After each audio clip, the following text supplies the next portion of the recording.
Have you ever noticed that almost all languages share something with Arabic? The most famous example for that is the word sukkar, sugar. And as you can see, this word exists almost identically in so many languages that come from different families and even ages. And they all sound similar, one way or another. But this could just be explained by the fact that languages borrow words from one another, right? Borrowing words happen with trading, intermingling, and this kind of interaction. So sugar, sukkar, being a commodity, makes it very likely that it is just a borrowed word and nothing more.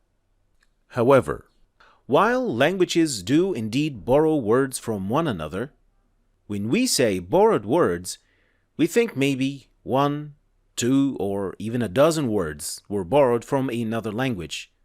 But what if I told you that around 75% of Latin verb roots have Arabic origins, and 80% of Anglo-Saxon verbs also come from Arabic origins? Now, with this information, would you still think that it is just a matter of borrowed words? And if you think that this is impossible or unbelievable, then let us consider these examples. We'll first compare Arabic roots to their approximate translation in Latin. And I want you to try and compare the Arabic words to their Latin counterparts in terms of how similar they sound. We can clearly see the similarities between what the Arabic words sound like and what these Latin words sound like.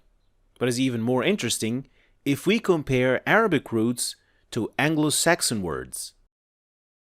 And here we can also see the undeniable similarities between how the Arabic words sound and what the Anglo-Saxon words sound like. And since English is a Germanic language, it won't be surprising to find dozens and dozens of examples that show you how similar the English words are compared to Arabic roots. So we have tal, tall, qal, call, tala, tell, habba, hop, rusgh, wrist, badan, body, hara'a, hurry. While there are still differences, of course, between the two, we cannot deny that there are so many similarities between each of these words that mean the same thing or have very close meaning to one another. And so, with this number of similarities, we are not talking about borrowing a word or two. We're actually talking about languages having the same origin or coming from the same family. But then the logical question would be, why would Arabic be the origin? Why couldn't Latin be the origin, or Anglo-Saxon, and then the other two would come from it? Well, let us consider these numbers which put things into perspective. Arabic has 16,505 roots. Latin has 800 roots. Anglo-Saxon has 2,140 roots. And in case you didn't know what a root is, it is the simplest form of a verb from which other words can be derived. And so, the straightforward answer would then be that the richer language would then be the origin, the donor, while the poorer language would be the branch. That's why the branch of a tree can never be thicker than the trunk itself. So, a quick comparison between the word tala and tall, which are similar in meaning and sound. Tall can be derived into taller, tallest, and that's it. But in Arabic, tala can be derived into yatul, ta'il, ta'ila, tawil, ذو الطول, mustatil, istatala, yutal, and I can keep going. Another two similar words are good and jayyid. Good can't even become gooder. It has to be better. But jayyid is ajada, yujidu, yajudu. You get the idea.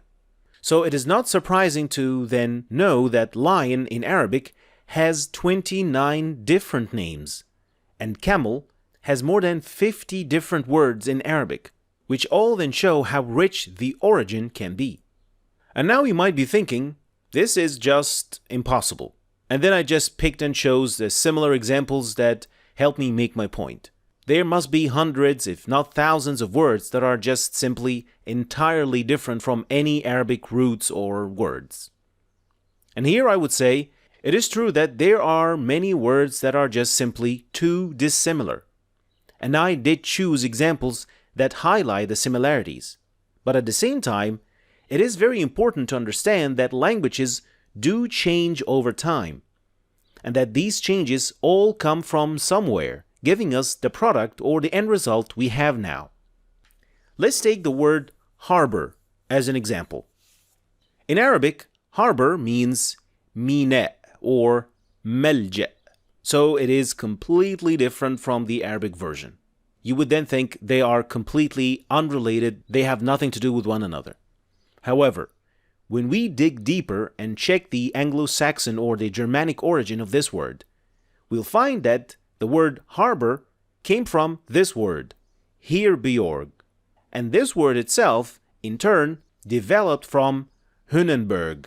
And at this point, you can already hear and see how similar it sounds to the Arabic phrase Huna Burj, Hunenberg. But that is not Mina, is it? Well, historically speaking, the English built towers near the shores to warn and protect themselves against the raids coming from the north, the Vikings. And through time, these towers were used to guide ships to the shore, becoming harbors.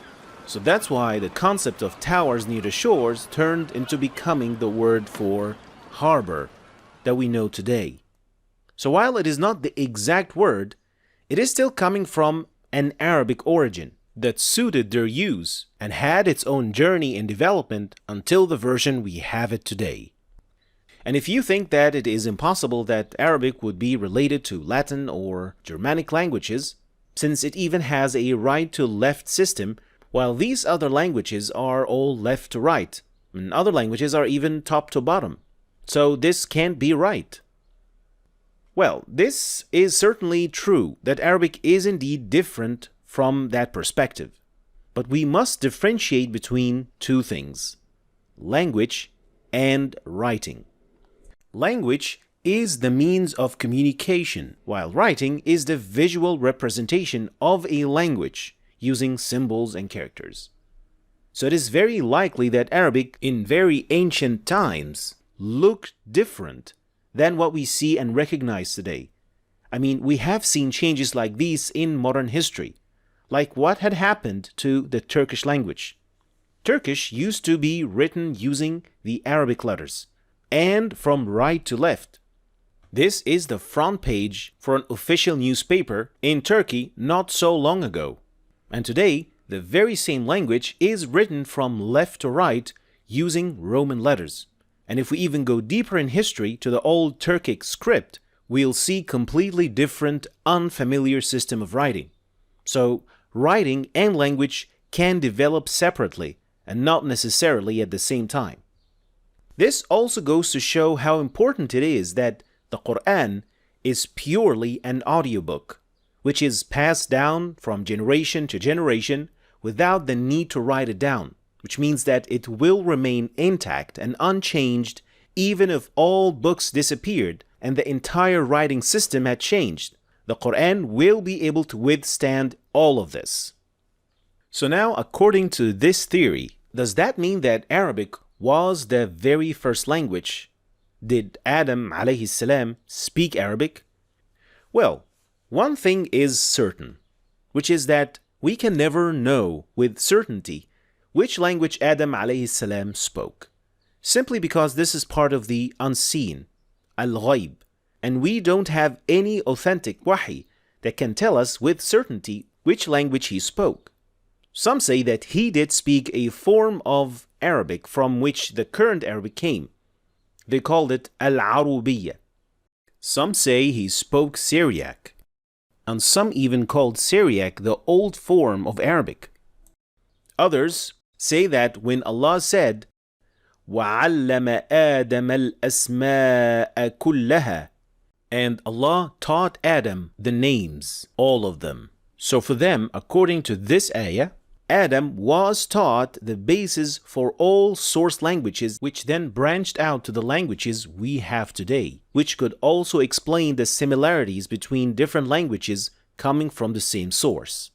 But we also know that the first names of people to ever exist were Adam, Hawa, Qabil, Habil, Sheeth. And all of these names sound Arabic and have unique Arabic sounds, which we use today in Arabic and exist till this very day. So what we do know for sure is that Arabic is a very old language, and that it has a huge influence on almost every language today, one way or another, whether because they came from the same source, or because Arabic itself is the main source, or if there is another reason. All these are just theories, and there are many different theories on how languages develop over time. But I chose to highlight this theory specifically because of the good evidence it provides, and I also thought that it can help you as a learner really appreciate the Arabic language, its history, and its undeniable importance. So if you're not yet sure whether you should start your journey learning it, then this might be yet another reason to learn this language, which will certainly help you connect more with the Quran and your deen in general. If you're interested to learn more about this topic and the theory I discussed here, or if you want to check the sources I used in preparing this lesson, then I highly recommend checking out this book, which I left for you in the description. This book is essentially a very valuable 10-year research study that explains every single aspect and answers every question that you might have on that topic. Thanks for watching.